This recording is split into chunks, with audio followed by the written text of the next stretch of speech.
India Pakistan യുദ്ധത്തിൽ India കൈവരിച്ചത് ആധികാരികമായ വിജയം തന്നെയായിരുന്നുവെന്നത് ലോകരാഷ്ട്രങ്ങൾ വളരെ വൈകിയാണ് തിരിച്ചറിഞ്ഞത്. വോഗസ്റ്റ് മാധ്യമങ്ങളെ കൂലിക്കെടുത്തുകൊണ്ടും തൽപരകക്ഷികളുടെ പ്രൊപ്പഗാണ്ട വായാട്ടങ്ങൾ കൊണ്ടും പാകിസ്ഥാൻ പടച്ചുവിട്ട നട്ടാൽ കുരുക്കാത്ത നുണകൾ കേട്ട് ഇന്ത്യയെ പാകിസ്ഥാൻ തകർത്തു എന്നുള്ള സ്ക്രീൻ പ്ലേ വിശ്വസിച്ചവർക്കെല്ലാം ഇപ്പോൾ അടിമുടി തിരുത്തേണ്ട ഗതികേടാണ് വന്നിരിക്കുന്നത്. പാകിസ്ഥാന്റെ കയ്യിൽ ആയുധങ്ങൾ ഇല്ലാത്തത് കൊണ്ടായിരുന്നില്ല. ചൈനയും തുർക്കിയും പിന്നെ പണ്ട് അമേരിക്കയും നൽകിയ ഒരുപാട് ആയുധങ്ങൾ അവരുടെ കൈവശമുണ്ടായിരുന്നു. അത് അവർ അവസരം പോലെ എടുത്ത് ഇന്ത്യയുടെ നേരെ പ്രയോഗിക്കുകയും ചെയ്യുകയുണ്ടായി. എന്നാൽ പാകിസ്ഥാന്റെ ആക്രമണങ്ങളെ കൃത്യമായി തന്നെ ഇന്ത്യ പ്രതിരോധിക്കുകയും സമയവും കൃത്യതയും വേഗതയും എല്ലാം സമന്വയിപ്പിച്ചുകൊണ്ട് പാകിസ്ഥാൻ എന്ന ഭീകരരാഷ്ട്രത്തിന്റെ നട്ടെല്ല് മാത്രമല്ല ഹൃദയം കൂടി തകർത്തെറിയുന്ന ആക്രമണങ്ങൾ അഴിച്ചുവിടുകയും ചെയ്തുകൊണ്ടാണ് ഇന്ത്യ പാകിസ്ഥാന്റെ മേൽ ആധികാരികമായ വിജയം നേടിയത്. ചൈനയും അമേരിക്കയും അച്ചാരം നൽകിയിരുന്ന ആക്രമണ സംവിധാനങ്ങളാണ് ഇന്ത്യൻ സൈന്യം നിസ്സാരമായി ധൂളിയാക്കി പറത്തിക്കളഞ്ഞത്. അതിൻ്റെ ഒപ്പം പാക്കികളുടെ നിരവധി സൈനിക കേന്ദ്രങ്ങളും ചാമ്പലാക്കുകയുണ്ടായി. തിരിച്ചടിക്കാനിറങ്ങിയ പാകിസ്ഥാൻ ആക്രമണങ്ങളുടെ ഒരു നിര തന്നെ സൃഷ്ടിച്ചുവെങ്കിലും അതൊന്നും ഇന്ത്യയുടെ സൈനിക സംവിധാനങ്ങളെ തൊടാൻ പോലും ആകാത്ത വിധത്തിൽ ഡ്രോണുകളെയും മിസൈലുകളെയും എല്ലാം ആകാശത്ത് വെച്ച് തന്നെ ഇന്ത്യയുടെ പ്രതിരോധ സംവിധാനമായ ആകാശും S-400 ട്രയഫ് എന്നീ പ്രതിരോധ സംവിധാനങ്ങൾ തകർത്ത് തരിപ്പണമാക്കുന്ന കാഴ്ചയാണ് ലോകം മുഴുവൻ കണ്ടത്.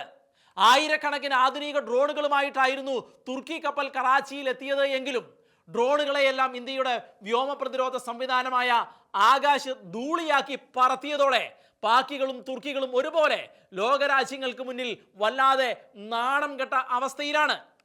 ഡ്രോൺ നിർമ്മാണത്തിലെ വലിയ പുള്ളികളാണ് എന്ന് സ്വയം തള്ളിമറിച്ച തുർക്കിയുടെ ഡ്രോൺ ഫാക്ടറിക്ക് ഇതോടെ പൂട്ടുവീഴുന്ന ലക്ഷണമാണ് കാണുന്നത്. നനഞ്ഞ പടക്കം പോലെ ചീറ്റിയ തുർക്കിയുടെ ഡ്രോണുകൾ വെറുതെ തരാമെന്ന് പറഞ്ഞാൽ പോലും ഇനി ഒരു പട്ടിണി രാജ്യം പോലും അത് വാങ്ങില്ല എന്നുള്ള റിപ്പോർട്ടുകളാണ് വരുന്നത്. ഇനി പാകിസ്ഥാനും അത് വാങ്ങില്ല. അത്രയ്ക്ക് കനത്ത തിരിച്ചടിയാണ് ഇന്ത്യൻ പ്രതിരോധം അവർക്ക് നൽകിയത്. ഇന്ത്യയിലെ 36 കേന്ദ്രങ്ങൾ ലക്ഷ്യമിട്ടായിരുന്നു പാകിസ്ഥാൻ തുർക്കി കൊടുത്ത കില്ലർ ഡ്രോണുകൾ ഇന്ത്യയിലേക്ക് അയച്ചത്. പക്ഷേ അതെല്ലാം ആകാശത്ത് വെച്ച് തന്നെ പൊടിച്ച് തള്ളി പറത്തുകയായിരുന്നു ഇന്ത്യൻ സൈന്യം. ഭൂകമ്പത്തിൽ തകർന്നടിഞ്ഞപ്പോൾ ഇന്ത്യയുടെ സഹായവും പിന്നെ കേരളത്തിലെ പിണറായി സർക്കാർ കൊടുത്ത 10 കോടിയുമൊക്കെ എടുത്ത് പ്രതിസന്ധികളെ മാറ്റിയ തുർക്കികൾ അതേ ഇന്ത്യയെ ദ്രോഹിക്കാൻ അവസരം കിട്ടിയപ്പോൾ തങ്ങൾ മനുഷ്യത്വം തൊട്ടു തീണ്ടാത്ത രാഷ്ട്രമാണ് എന്ന് ഊട്ടിയുറപ്പിച്ചുകൊണ്ട് ആയുധങ്ങളുമായി പാകിസ്ഥാനെ പിന്തുണച്ച തുർക്കികളുടെ 100 കണക്കിന് ഡ്രോണുകളായിരുന്നു പാകിസ്ഥാൻ ഇന്ത്യക്ക് നേരെ തൊടുത്തത്. എന്നാൽ ഇന്ത്യ തദ്ദേശീയമായി വികസിപ്പിച്ചെടുത്ത ആകാശ് തുർക്കിഷ് ഡ്രോണുകളെ ആകാശത്ത് വെച്ച് തന്നെ തകർത്ത് തരിപ്പണമാക്കി കളഞ്ഞു എന്നതാണ് സത്യം. ഡ്രോണുകൾക്ക് മാത്രമായിരുന്നില്ല, പാകിസ്ഥാൻ തൊടുത്ത മിസൈലുകളുടെയും വിധി അത് തന്നെയായിരുന്നു. അത്രയ്ക്ക് കുറ്റമറ്റതും ആധികാരികവും സമഗ്രവുമായിരുന്നു ഗാസിയാബാദിലെ ഭാരത് ഇലക്ട്രോണിക്സ് ലിമിറ്റഡിൽ നിർമ്മിച്ച ആകാശ് എന്ന ഈ ഇന്ത്യയുടെ ഈ മിസൈൽ പ്രതിരോധ സിസ്റ്റം. ശത്രുരാജ്യം തൊടുക്കുന്ന ആയുധങ്ങളുടെ റഡാർ ഫീഡുകൾ അടക്കമുള്ള എല്ലാ സിഗ്നലുകളെയും സിസ്റ്റത്തെയും നിമിഷങ്ങൾക്കുള്ളിൽ രേഖപ്പെടുത്തി നൽകിക്കൊണ്ടാണ് ഇന്ത്യൻ വ്യോമാതിർത്തിയിൽ ആകാശ് ഒരു പെരുങ്കോട്ട പോലെ നിലകൊണ്ടത്. ഡ്രോണുകൾ തകർത്ത് തരിപ്പണമാക്കുന്നതിനൊപ്പം ആയുധമേന്തി ജാഗരൂകരായി നിൽക്കുന്ന പട്ടാളക്കാർക്ക് ചാർജ് ചെയ്യുവാനുള്ള അവസരം ഒരുക്കിക്കൊണ്ട് മനുഷ്യൻ്റേതിനേക്കാൾ കാര്യക്ഷമമായ ഒരു ആർട്ടിഫിഷ്യൽ ഇന്റലിജൻസ് ബ്രെയിൻ ആയിരുന്നു ആകാശിൻ്റേത്.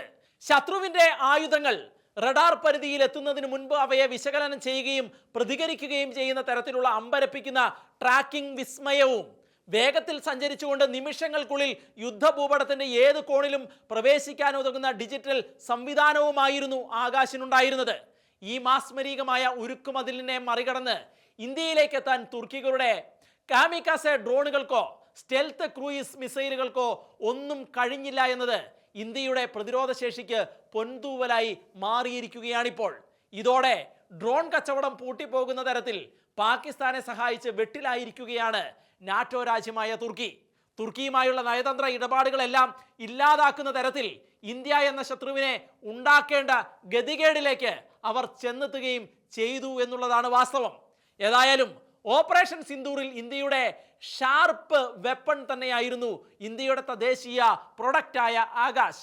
ആധുനിക കാലത്ത് ശത്രുവിൻ്റെ ശത്രുവിമാനങ്ങൾ, ഡ്രോണുകൾ, മിസൈലുകൾ എന്നിവയെ കണ്ടെത്തുകയും കൃത്യമായ ട്രാക്കിംഗ് ഇടപെടലിലൂടെ അവ കാര്യക്ഷമമായി തകർക്കുകയും ഒരേ സമയം ഒന്നിലധികം ഉറവിടങ്ങളിൽ നിന്ന് ഡാറ്റ ശേഖരിക്കുകയും അത് പ്രോസസ്സ് ചെയ്യുകയും ഓട്ടോമേറ്റഡ് തത്സമയ ഇടപെടലിലൂടെ ദ്രുതഗതിയിൽ കാര്യങ്ങൾ തീർപ്പാക്കുകയും ചെയ്യുന്ന ആകാശ് വലിയ വിസ്മയമാണ് സൈന്യത്തിലും വെളിയിലും ഇപ്പോൾ ഉണ്ടാക്കിയിരിക്കുന്നത് എന്നുള്ള റിപ്പോർട്ടുകളാണ് നമുക്ക് ലഭിച്ചുകൊണ്ടിരിക്കുന്നത്.